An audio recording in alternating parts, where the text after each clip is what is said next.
Hi everybody, Andrew here from Pacific Coast Auto, welcoming you to the 50th episode of the weekly auction picks video series. And I'm also here to run down the results of last week's picks, so I'm going to jump right into that. Up first, the Toyota Land Cruiser 60. Derek had a pretty good guess for this one, but the seller must be holding out for a whole lot more. This one was unsold, even though it got bid up to $21,000. The Honda Integra Type R went unsold. That one only got bid up to $3,200. The Honda Civic EF2 did sell, and that one went for under Derek's guess. Somebody picked that one up for $880. The Honda SMX also sold. That one went for $420, and with what that car is meant for, I'm sure you can write your own jokes for that. There was almost no interest at all in the Toyota Serra. That one went unsold, and it only got bid up to $440. The four-wheel drive Honda Accord also sold. That's 3 out of 4 Honda picks sold. Someone got this one for just $330. And finally, the S15 Silvia Spec R did not sell. That one was bid up to $88.20, but that wasn't enough to get the win. That's going to do it for last week's picks. Now here's Derek with this week's picks and a special announcement, so please pay attention. Hey guys, it's Derek here, and I'm going to run you through the auction picks for this week. We do have a ton of them coming up for this week. Some really good picks from you guys. If you want to play this, you can play it by going to our website here, auction.pacificcoastjdm.com, and you can check through all the vehicles that are at Japanese auctions all across Japan. Now, news bulletin for next week. Next week, we're actually going to be sort of closing down. Andrew's leaving a couple of days early before the Christmas break to head to the US, and he handles kind of the making of these videos. And so we're going to do next week's video one day early, and so you're going to get that on Tuesday instead of the regular Wednesday like you typically get it, so look out for that. We take submissions from the Facebook page, and go to facebook.com/Pacific Coast Auto. Make sure that you are our friend on Facebook, because I can use all the friends I can get. Okay, so thumbnail here was given to David Birch. I think this is your first one, David, so thanks for sending that in. And here we have a Toyota Altezza, and it's a car I quite like. One of the biggest complaints about this car, though, is the lack of power, and so this one is alleviated by front mount intercooler. And wouldn't it be funny if that was the only part put onto it? But no, it has an aftermarket turbo kit put onto the car to give it a little bit more go. And so typically this car comes with 220 horsepower. A turbo kit doesn't give an awful lot of power. I think that you get up to somewhere around 260 to 280 to 300, depending on how aggressive that you tune it. But keep in mind, you're running 11.5 to 1 compression pistons in the engine as it is. And so you can't put an awful lot of boost in there without changing the pistons, and these bolt-on kits are pretty popular, but changing the pistons is not very popular. And so keep in mind, you're never going to have like an extremely quick Altezza without tearing that engine down. And I do wonder how much the 3S engine in the Beams version can actually take. It does get turbocharged in the MR2, and there is a Toyota limited edition version of the Altezza that comes from the factory with a turbo, but they only made 200 of those. Okay, so looking at the auction inspection sheet, what do we have here? Bolt-on turbo kit, causing the registration of the vehicle to be called a modified car. That's stamped right on the registration of it when it's modified like that. It's built from the RS200Z edition, which is the Beams 3S GE 220 horsepower, 153,447 kilometers on here, 6-speed manual transmission, 18-inch AVS wheels. That's a brand made by Yokohama.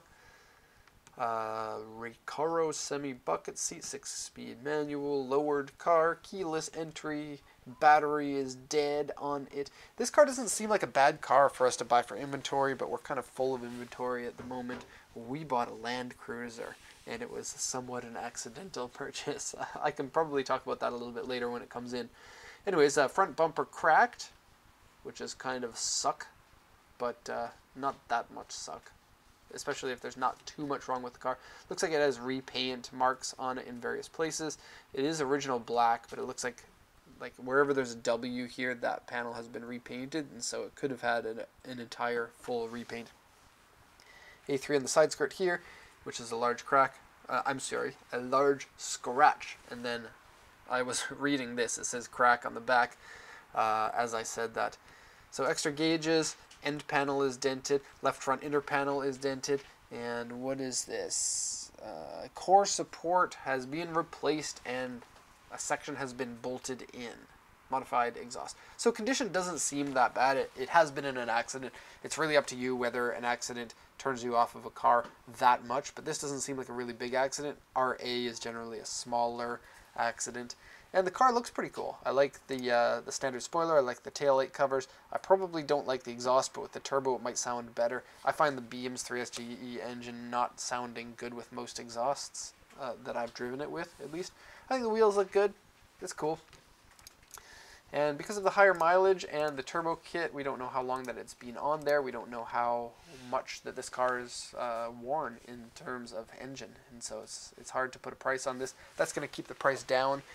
Could be a great car. Could need an engine rebuild 2 or 3 years later on. It depends on how well you keep care of it, I guess. But there's always some sort of a chance of problems when you have a modified car, especially one that's pushing more power out than regular.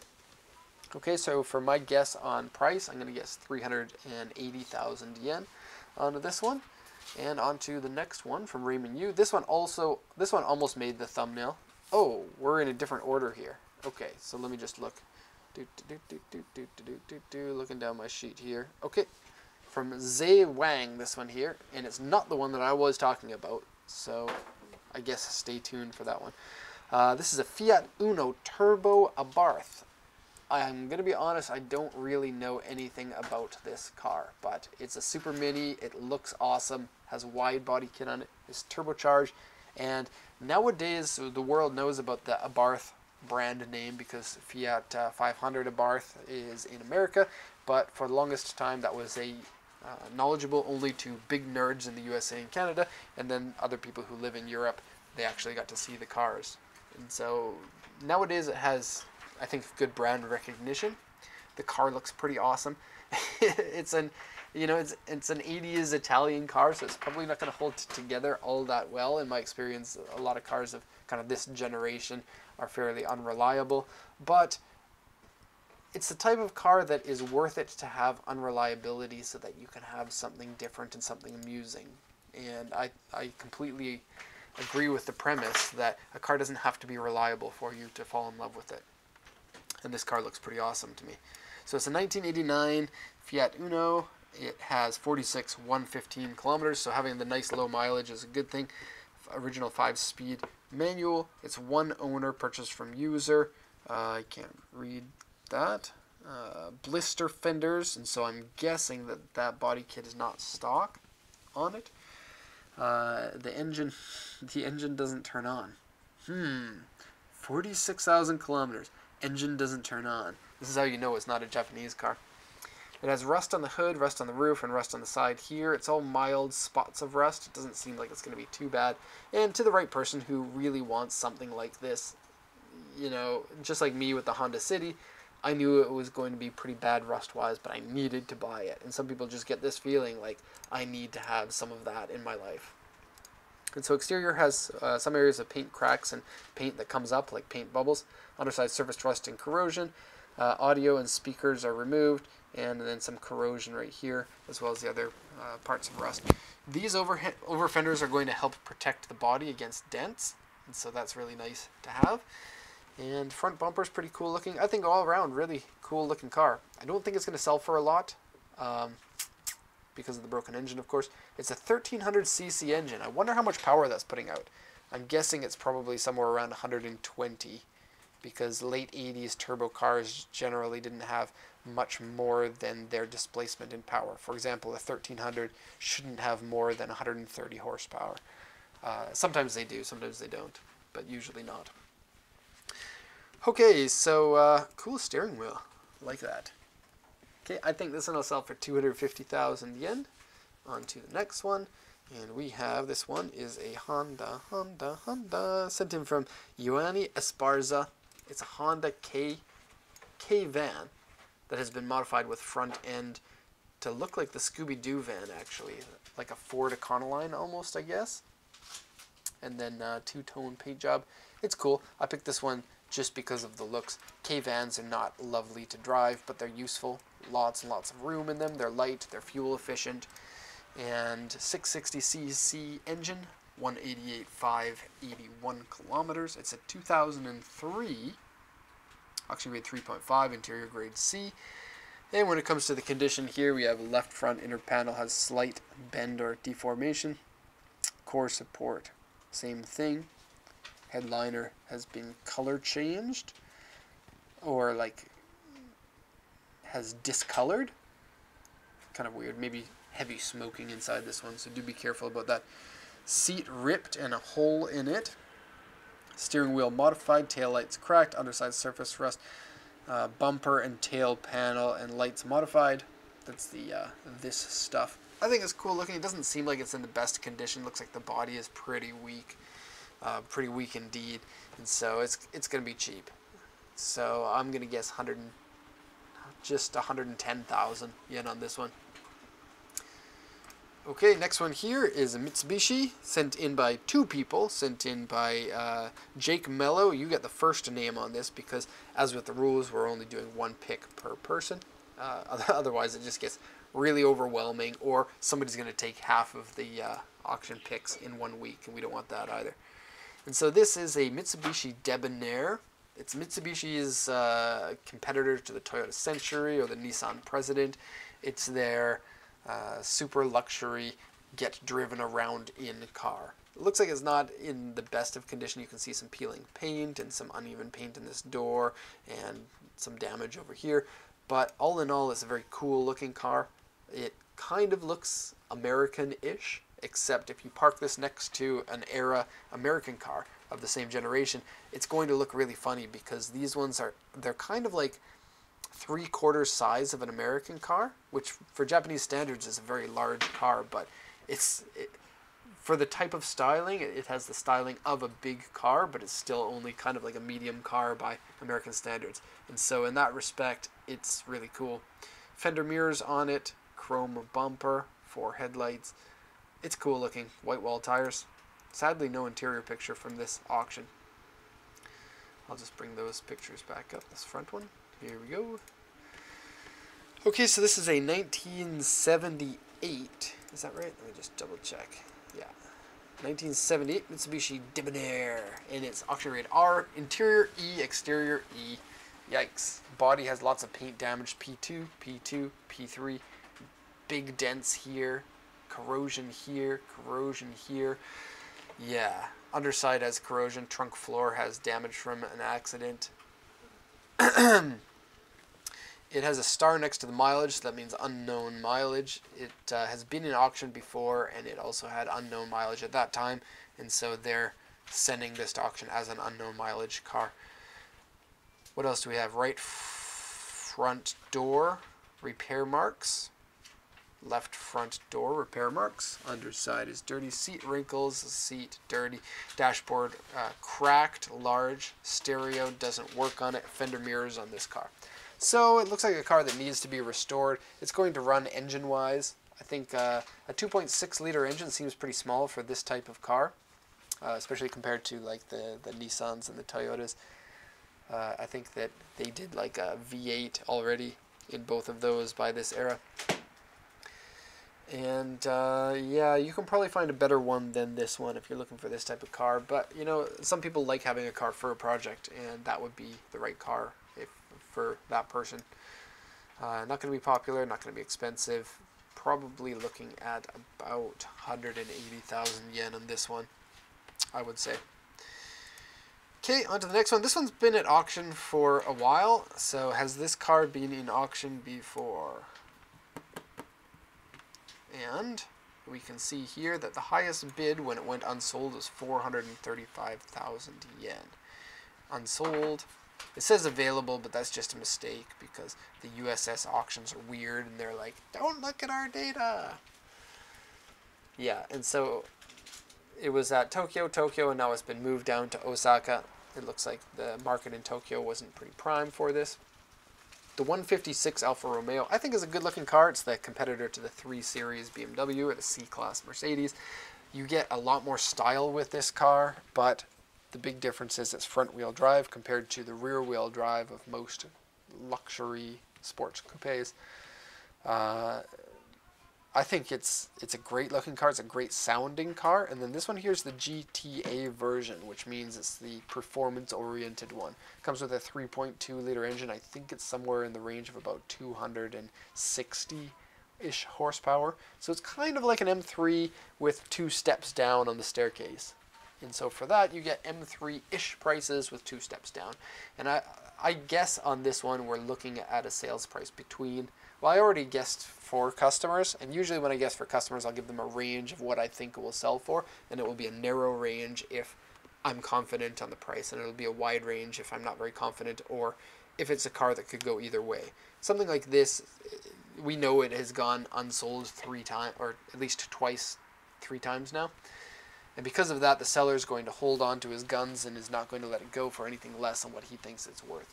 I think that, considering the highest bid was $435 and he paid to get it sent to Zip Osaka, he's probably looking for quite a bit more than the $435. And I've seen these sell for like $600 to $1 million or $600 to $800,000, somewhere in there. And so, I'll guess the price after we go over the condition sheet here. I think they're good cars. They tend to wear out kind of quickly on the interior. They get sticky, like the Maserati that just was on the channel last week. So it's a 2004 Alfa Romeo 156 GTA, auction rate R, interior B, 65,189 kilometers, 6-speed manual transmission. It feels really nice to shift that, and the engine in these looks fantastic. Look up 3200cc Alfa Romeo. It has a big chrome intake on the front. It looks awesome. Sounds really good too. Xenon headlights, spare key. Clutch has been replaced at 61,000 kilometers. Timing belt was changed at 38,000 kilometers. Timing belt was also changed at 65,000 kilometers. Dashboard comes up. Steering wheel peeling. Headliner is saggy. One part is missing from the door cover. Driver's seat dented and wear. And front frame dented, and cross member has been replaced. It has been in an accident. And so I'll put my bet on this one at 600,000 yen. I don't think the seller's looking for less than that on this one. Okay, and on to the next one. We got 1, 2, 3, 4, 5, 6 more to go. Nope, 5 more to go. This one, I'm so glad that somebody sent this one in. Let's see, who was that? Elijah McDonald sent this in. It is a old school, cool as beans Winnebago camping car. Sadly, no pictures of the interior. If you've watched the other camper videos on our channel, you know that camping cars are weird to buy from auction. I explain it every time, because you don't get any back pictures, and you don't get any like, you don't really know if the interior is in good shape. It could have been lived in by some slob for years, or it could be in pristine, perfect condition. And it's really hard to tell. And so it's not really for everyone. The benefit of buying campers from auction here is there's a big selection of campers. There are a lot of diesel or light diesel camping cars, and especially smaller size camping cars than many other countries usually would have. This one certainly doesn't look like a smaller size camper. I love the old school looks of this, though. I think that's so cool. Okay, so it's a 1994 Winnebago camping car. Comes with a 7.4 liter gasoline engine. Wow. Okay, auction rate 3.5, interior C, 77,959 kilometers on it, which is, I think, pretty reasonable for this type of vehicle. Reverse camera and monitor doesn't work. That's sad. The body has some cracks on the back corners, probably on the bumper here, it looks like. Some sort of tray in the back and a ladder and everything. Telephone call. So underside has corrosion. That's a concern. Camping kit, a bunch of stuff in the camping kit doesn't work. So engine and transmission are leaking oil. Exterior has paint fade and peeling. Dealer imported car, not original Japanese sold car. So it looks like it probably needs a good restoration, which could be brutally expensive on something like this. But you really have to see the car in person. And so getting back to what I said about the prices of cars, with something like this, if the interior is great, it could sell for a really high price. But if the interior is rough, it could sell for a really low price. And most of the people who are buying campers with a lot of certainty are going to be going to see this one in person. The weird thing, though, is that this one is up in JU Hiroshima. The seller of this car is either not very smart or doesn't have access to sell at the USS auctions, because this would sell for a lot higher at a USS auction than at JU Hiroshima, which is an auction kind of out of the way, smaller size auction, and just not very many people are going to go to this auction in person to see something like this, which really should be seen in person before you bid really strongly on it. And so I think it's going to sell for a relatively low cost compared to what it would be worth when it's in good condition, but the amount of work that you have to put into it is pretty much unknown. And so 600,000 to start. I don't think it would go for more than about 850,000 yen. I could be way off on that, though, because with these videos I don't get to pick a range. I only get to pick a one number. So we'll see on that one. On to the next one, something really cool and something really cute. This one is Raymond Yu and Cody Sakamoto sent this in.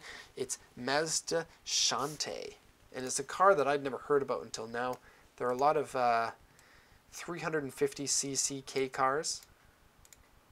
Wow, look at this old plate. Oh, that's different. That's a smaller plate, and it's a different color than the current K cars. I wonder if that's just been on the car since that was what the plates looked like for K cars. That's crazy. So I think the car looks really awesome. The engine is going to be really small. It's going to be slow and manual transmission. Cool inside. Really cool. Hate the steering wheel cover, but whatever. Love the rear end looks of this. It's a car that nobody's ever heard of, really. Like, if it's a car that I don't know, chances are over 99% of the people are going to be like, wow, what is that? I have no idea.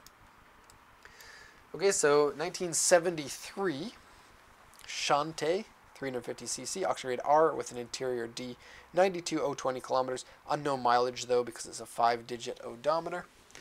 Looks like it has a bunch of damage to it. The body's not really that bad, but just general wear for a vehicle that's this old by the looks of it, just going over it. Engine makes weird sound is one of the concerning ones. Dashboard is cracked is another concern.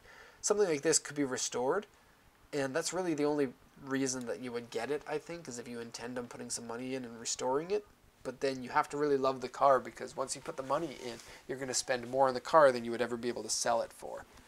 So with that, I mean, with that idea, it's not something that I could see a huge market for.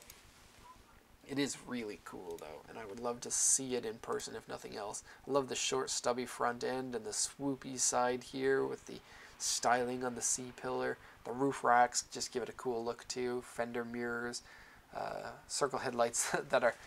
It almost looks like you can touch both headlights with one hand if you had shack hands. I like the wheels, too. Those look like 10 inches. 10 inches, yes. Okay, so as for price, 140,000 yen, I will guess, on this one. And that's quite a bit, but it's an old car, and it's an almost dead car. So there's probably only a handful of them left.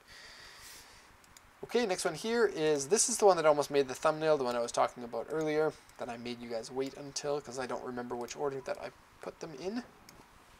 This is a Toyota Blizzard, and it looks very much like the Suzuki Samurai of the same era, the SJ410s. And so, looks like you can remove the top of this one, you remove the doors, and you can be awesome and Jeep-like in something smaller than a Jeep. Back seats that flip down with super dirty back. And then this one comes with a diesel and a 4-speed manual. And so that's pretty cool. It's a 2.2 liter diesel. I'm not sure if it's turbo or not because I don't know this vehicle very well. Mileage is unknown once again because of 5 digits. Auction grade 2. Here's the thing about auction grade 2. Most of the time I would say forget about it, because auction grade 2 usually means it has severe damage, like part of the frame member has been eaten out from corrosion. And so it is something that you do have to watch out for. But it does look really, really cool. And some people like rust because they're crazy, but some people do. They like old cars with rust on it, and they call it patina. So it says body has various corrosion holes and other holes. Underside has one part. I think a new metal has been welded in, and exterior has been repainted with paint wave on it. The cooler doesn't work. Various scratches and dents. Battery lamp is on. Winter tires, seat saggy and ripped large. Battery doesn't work. And you can see here S2, C2, C1, C2, C1, C2, C2. So the body's almost made out of cheese, Swiss cheese with lots of holes in it. Still very cool looking. And so I'm going to guess 150,000 yen, only because it's a rare and weird car with windshield wipers on the roof. Love it. Okay, we got two more. So what do we got here? This, wow, this one surprised me. It looks like something, like when I first saw it, I was like, oh, cool, it's a Mark X. But then when you look at it, it's actually not a Mark X. It's a Toyota Chaser. And so somebody took a JZX 100 Chaser and put the front end from a Mark X, which is kind of this in the same lineage, but not really. And so there was the JZX. JZX started in the 80 series, so the 80 series, 90 series, 100 series, and then in the 110 series, it was only the Mark II and the Mark II Blit were there. They got rid of the Cresta and the Chaser. And then this one here is a 120 series front end, which is really cool looking. And the Mark X was available in 110 and 120 series. But the bad part about the Mark X is it was never available with manual transmission, and they no longer have the 1JZ engine, which is what everybody loves. I think they have a 2GR engine. It's like a 3000 cc or 3500 cc, something like that, V6, and it's just not the same as the 1JZ with the turbos. Interior looks, well, not good. But it has a wide body kit on it, and somebody's drift car, you know? Somebody's drift car.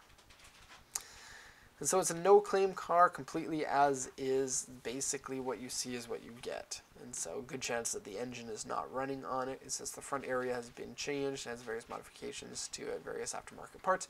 I do wonder very much what the engine and what the turbo situation is. The seller says engine is okay and the car can drive okay. But that's been crossed out because you're not allowed to say that on this type of listing. I do wonder if it has been in an accident. It kind of looks like it has. Look at the way that that's sitting. So, I don't know. It would be a big risk. This is, again, something you want to see in person. But, again, the JU auctions are all pretty small. So, a JU Aichi, you're going to want to see this in person before you bid on it. But it could be a great car. You could see the car and then think, you know, put $1,000 into this, and then you can sell it for a price much higher than you ended up putting into it. So it really depends. Not something that I would recommend bidding on without being able to see it in person first. As for price, really don't know at all. The JZX 100s with the manual usually sell for between like 600,000 to 1.8 million, which is a lot of money, but with this condition, I don't think so. If the seller thought that the car was worth anything, he would have listed it in the proper section of the auction show. So it could have flood damage, it could have overheated recently and puffing white smoke or something. Even if the seller says engine is okay, we don't know if we trust that guy. And so I'd say probably you'll see this one go for about 520,000 yen, which is on the low end for JZX 100. And then you get the bonus of having the cool front end from a different car. And on to the last one here. We have another Toyota. This one sent in by, oh man, I'm going to get this wrong. Huzo Isotalas. Okay, hopefully I got that right. So the reason why I picked this is, well, a couple of people sent one in this week. There's this person and there was somebody else. It's kind of like a Toyota Aris, which is a worldwide famous car, but is not in America and Canada, so I didn't really know about it that well. And it's a little bit bigger than the Aris in width. I think it shares the same wheelbase, but the key to this one is you can get it in four-wheel drive with a 3.5 liter V6 with 280 PS, which is I think 176 horsepower. And that sounds pretty awesome in a hatchback. So hatchback with four-wheel drive with that much power, naturally aspirated, I think it's cool. And I don't think that this car gets very much love, and so you can get it for a pretty decent price, I would say. Okay, so we have a crack in the windshield. That's a bit of a concern. 120, 278 kilometers is really nothing to be worried about. This is the 3.5 liter version. I think you can get them in like a 2.4 liter as well. And I think you can get them in front wheel drive as well. But the master version is the 4-wheel drive, I think. Okay, auxiliary 4, interior and exterior both C.